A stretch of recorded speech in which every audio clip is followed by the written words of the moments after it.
পাশাপাশি বাংলাদেশের সকল গণতান্ত্রিক রাজনৈতিক দলের সাথে দ্রুত আলোচনা করে একটি রুট ম্যাপ তৈরি করে আমাদের এই মৌলিক সংস্কার করে আমরা মানুষের যে প্রত্যাশা বছর জনগণ ভোট দিতে পারেনি, তারা ভোট দেওয়ার জন্য মুখিয়ে আছেন, সেই ভোট দেওয়ার জন্য যেন ভোটটা যেন আমাদের মুক্ত পরিবেশে, এখন যেমন মুক্ত পরিবেশে পুলিশ, একটা পুলিশ আছে এখানে, দেখেন আছে কাছে একজন পুলিশও নাই। এখন দেখতে হবে যে আমরা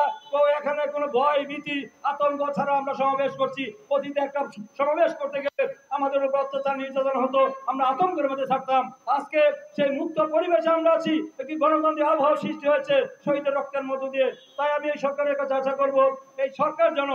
অতি দ্রুত জনগণের আশা আকাঙ্ক্ষা বাস্তবায়ন করার জন্য, ভোটের অধিকার প্রতিষ্ঠা করার জন্য একটি জটিল নিরপেক্ষ সরকারের অধীনে অবাধ সুষ্ঠু নিরপেক্ষ নির্বাচনের পরিবেশ সৃষ্টি করে এবং একটি জনগণের নির্বাচিত প্রতিনিধির হাতে ক্ষমতা হস্তান্তর করবেন, এটি জনগণের প্রত্যাশা। আমরা বাংলাদেশ জাতীয়তাবাদী দলের নেতা কর্মীদের বিরুদ্ধে আপনারা দেখেছেন 60 লক্ষ আসামি করা হয়েছে এবং আমাদের 1.5 লক্ষ মামলা করা হয়েছে এবং 3,500 নেতা কর্মীদেরকে গুম করা হয়েছে, ইলিয়াস আলী চৌধুরী আলম সহ, এবং আমাদের প্রায় 5,000 নেতা কর্মীদেরকে এক্সট্রা জুডিশিয়াল কিলিং বিচার বহির্ভূতভাবে হত্যা করা হয়েছে এবং 28 অক্টোবরের আগে, গত বছরের 28 অক্টোবরের আগে দেখেছেন প্রায়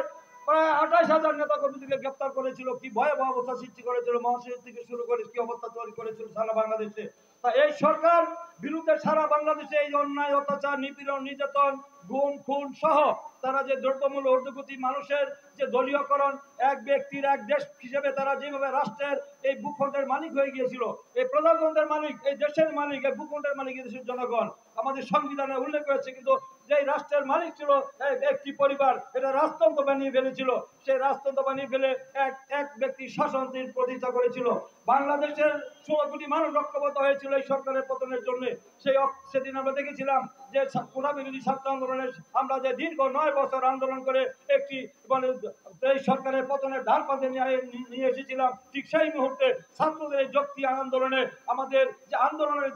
আগুনের মধ্যে এই যে আমাদের কোটা বিরোধী সংস্কার বৈষম্য বিরোধী ছাত্র আন্দোলনের তারা এসে সেখানে আমাদের সাথে আমাদের সম্পৃক্ত হওয়ার কারণে সেখানে দেখা যায় যে আগুনের মধ্যে ঘি ঢালা হয়েছে, যার কারণে এই যে 16 বছরের বঞ্চনা অত্যাচার নিপীড়ন নির্যাতনের মানুষের পুঞ্জীভূত ক্ষোভের একটা বই প্রকাশ ঘটেছে, একটি আউটবাস্ট হয়েছে, একটি বিস্ফোরণ ঘটেছে। সেই বিস্ফোরণের ঘটনার মধ্য দিয়ে শেখ হাসিনা বাংলাদেশ থেকে পালিয়ে যেতে তার বাধ্য হয়েছে।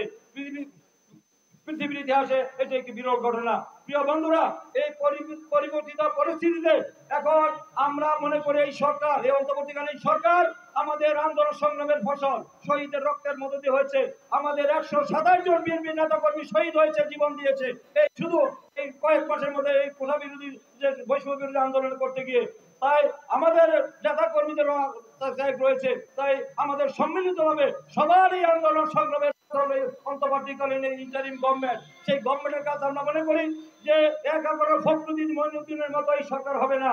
সেই ফখরুদ্দিন মঈনুদ্দিন সরকার ছিল একটি রাজনৈতিক এজেন্ডা নিয়ে তিনি ক্ষমতা দখল করেছিল, সে একটি দলকে রাষ্ট্রীয় ক্ষমতায় বসানোর জন্য। সে কিন্তু এই সরকার জনগণের আকাঙ্ক্ষা প্রত্যাশা গণতাপূর্ণ যে আলোচ্য বিষয়, সেটা হলো যে এই দীর্ঘ 16 বছরে এই ফেসিক, এই দানবীয়,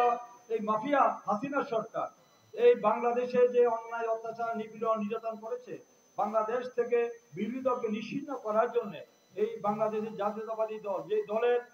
মানে আমাদের যে প্রতিষ্ঠাতা চেয়ারম্যান শহীদ রাষ্ট্রপতি জিয়াউর রহমানের যে যোগ্য উত্তরসূরি এবং বাংলাদেশের স্বাধীনতার ঘোষক শহীদ রাষ্ট্রপতি জিয়াউর রহমানের যে দল, বাংলাদেশ জাতীয়তাবাদী দলকে বিএনপি সেই জিয়া পরিবারকে ধ্বংস করার জন্য দেশনেত্রী বেগম খালেদা জিয়ার যে আকাশচুম্বী জনপ্রিয়তা, সেই জনপ্রিয়তা ঈর্ষান্বিত হয়ে যে বাংলাদেশের কোনো একটি আসন থেকে কোনোদিন পরাজিত হয়নি, তাকে বাংলাদেশ থেকে চিরতরে রাজনীতি থেকে তাদের নিশ্চিহ্ন করে দেওয়ার জন্য, তাকে শুধু নিশ্চিহ্ন নয়, তাকে হত্যা করার জন্য আপনারা দেখেছেন তার বিরুদ্ধে যে অনেকগুলি মামলা দেওয়া হয়েছে। সেই মামলাগুলি দিয়ে তাকে আমরা দেখেছেন যে ভুয়া মামলা দিয়ে তাকে কিভাবে মানে ক্যাঙ্গারু আদালতে ফরমাইশি রায় দিয়ে বেগম খালেদা জিয়াকে 17 বছরের সাজা দেওয়া হয়েছিল। শুধু তাই নয়, তাকে কারাগারে রেখে অসুস্থ বানিয়ে তাকে দিনে দিনে মৃত্যুর দিকে ঠেলে দিয়েছিল এবং তার উন্নত চিকিৎসার জন্য বিদেশে প্রেরণ করার জন্য আমরা বরাবর আমাদের দল থেকে পরিবারের থেকে আবেদন নিবেদন করা হলেও তাকে বিদেশে চিকিৎসার জন্য পাঠানো হয় নাই। তারা চেয়েছিল বেগম খালেদা জিয়া বিনা চিকিৎসায় মৃত্যুবরণ করুক। সেই জন্য তারা দেখেছেন যে তারা কিভাবে আমাদের আরেক নেতা, আমাদের বিএনপির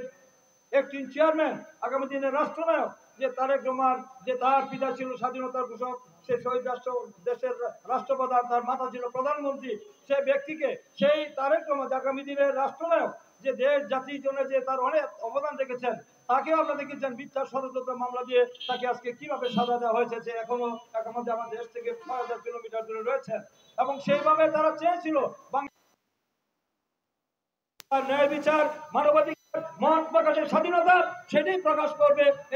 এই যে বিশ্ববিজয়ী নোবেল বিজয়ী আমাদের ডক্টর ইউনূস, তিনি তার কাছে আমাদের যে জনগণের যে প্রত্যাশা, তার এই অন্তর্বর্তী সরকারের কাছে সেই দাবি তিনি পূরণ করবেন এবং সেই পূরণ করার জন্য যৌক্তিক সময়ের মধ্যে যে আমাদের যে রাষ্ট্রীয় যে মৌলিক সংস্কারগুলি আছে সেই সংস্কার করবেন। এবং আমরা দল থেকে আমরা কোনো সুনির্দিষ্ট আমরা কোনো তারিখ ঘোষণা করি নাই যে 3 মাসের মধ্যেই আমাদের সেই নির্দলীয় নিরপেক্ষ সরকারের অধীনে একটি অবাধ সুষ্ঠু নিরপেক্ষ দিতে হবে। আমরা